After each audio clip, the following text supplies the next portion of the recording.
Minamahal naming mga kapatid,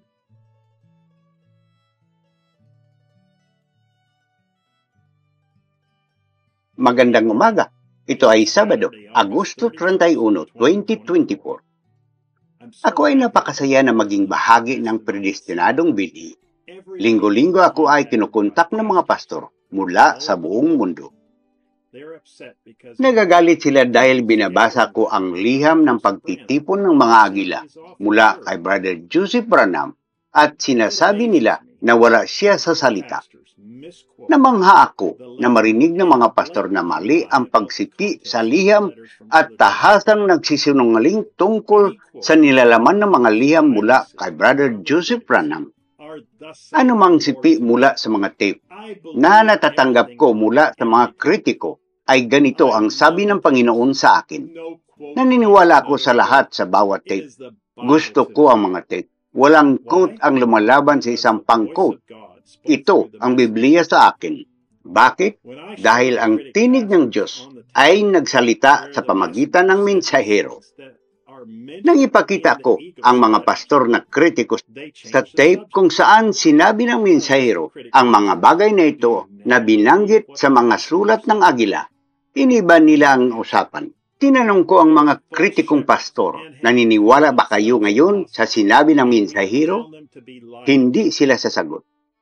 Sila ay mga huwad na pastol at tinawag ang kanilang sarili na mga apostol at nalaman naming sila ay mga sinungaling. Ang kasulatan sa konteksto ay hindi lumalaban sa ibabang kasulatan. Hindi. Sumulat si Brother Branham.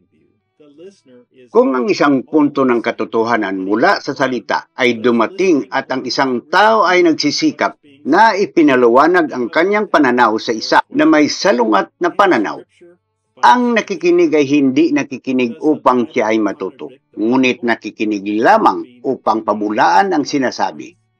Ngayon gusto kong magtanong na patas na tanong. Maaari bang lumaban ang kasulatan? Sumasalungat ba ang Biblia sa Biblia? Maaari bang mayroong dalawang doktrina ng katotohanan sa salita na nagsasabi ng kabaliktaran o sumasalungat sa isa? Hindi. Hindi pwede ito. Ngunit ilan sa mga tao ng Diyos ang nakabukas sa katotohanan iyon? Walang kahit 1%. Sa pagkakaalam ko, ang natutunan na ang lahat ng kasulatan ay ibinigay ng Diyos at lahat ay kapakipakinabang para sa doktrina, pagsaway, pagtutuwid at iba pa. Kung ang lahat ng kasulat ay ibinigay sa gayon, kung gayon ang bawat talata ay magkakasunod kung bibigyan ng pagkakataon. Ang panahon ng Iglesyang Laodicea, ang paglalahad ng 7 aklat sa kapanahunan ng Iglesia. Ngayon ang isang magandang halimbawa ay ang Mateo Kapitulo 28, versikulo 19 at mga Gawa Kapitulo 2, versikulo 31 na nagsasalita ng Christian water baptism. Pareho silang sinasabi. Hanggang sa dumating ang propeta, ang ating mga simbang denominasyon ay lalaban sa isang kasulatan laban sa isa pang kasulatan. Walang revelasyon. Purihin ang Panginoon. Ang mensahe ay pareho. Bigyan ito ng pagkakataon. Ngayon, narito ang isang propeta mula sa 5 bahagi ng ministeryo, kapatid na Joseph Branham. Minamahal naming mga kapatid. Manatiling malapit kay Kristo. Hayaan mong babalaan kita ngayon bilang isang ministro ng Ebanghelyo tungkol dito. Huwag kumuha ng anumang kalukuhan. Huwag isipin ang anumang bagay. Manatili ka dyan hanggang sa ang kalooban nito ay nakaangkla sa salita na ikaw ay tama kay Kristo. Dahil iyan lang ang mangyayari. Dahil tayo ay nasa pinakamapanlinlang na kapanahunan ng ating nabuhay kailanman. Malilinlang ito ang mismong hinirang kung ito ay posible. Dahil mayroon silang pagpapahid, magagawa nila ang anumang bagay tulad ng iba sa kanila. Ama, binabalaan mo kami na nabubuhay kami sa pinakamapanlinlang na panahon sa lahat ng panahon. Magiging malapit ang dalawang espiritu sa mundo. Malilinlang nito ang mga hinirang kung maaari. Ngunit purihin ang Panginoon, hindi posibleng linangin kami, iyong nobya, manatili kami sa iyong salita. Kami ang iyong bagong nilikha at hindi malinlang. manatili kami sa iyong boses.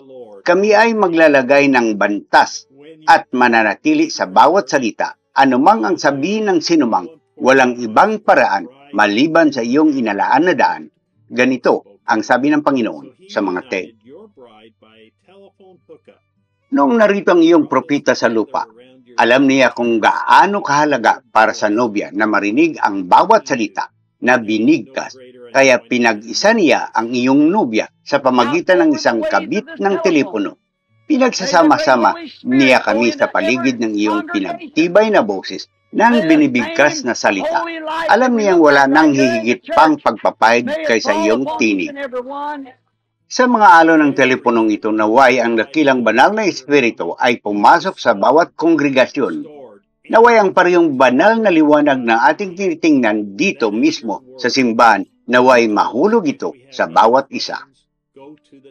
Lahat ng kailangan ng iyong nobya para sa iyong pagdating ay sinalita, inimbak at inihayag sa iyong nobya ng iyong anghel. Iyon ang iyong salita. Sinabi mo sa amin kung mayroon kaming anumang mga katanungan, pumunta sa mga tape. Sinabi mo sa amin na si William Marion Branham ang iyong tinig sa amin. Paano magkaroon ng tanong sa isip ng iyong nobya kung gaano kahalaga na ilagay ang iyong busis bilang pinakamahalagang busis na marinig niya? Walang Panginoon sa iyong nobya. Sinabi sa amin ng iyong propeta ang tungkol sa isang panaginip kung saan sinabi niya, sasakay ako muli sa landas na ito. Hindi namin alam kung ano ang ibig sabihin nito, ngunit tunay na Panginoon ang iyong boses ay sumasakay sa landas ng alon ng hangin. Muli ngayon, nagsasalita at tinatawag ang iyong nobya mula sa buong mundo. Kayo ay inimbitahan na sumama sa amin. Ang Branham Tabernacle, Linggo sa ganap ng alas 12 ng tanghali, oras ng Jeffersonville, habang naririnig na sa mga airwave ang tinig ng Diyos na nagdadala sa amin ng mensahe 65-0815 at hindi ito nalalaman. Brother Joseph Branham, mga banal na kasulatan na dapat basahin. Apokalipsis Kapitulo 3, versikulo 14 hanggang 19. Kolosas, Kapitulo 1, versikulo 9 hanggang 20. Hanggang sa susunod na pagkakataon mula sa Jeffersonville, Indiana, pagpalain kayo ng Diyos at Shalom. www.branhamtabernacle.org www.sbfellowship.info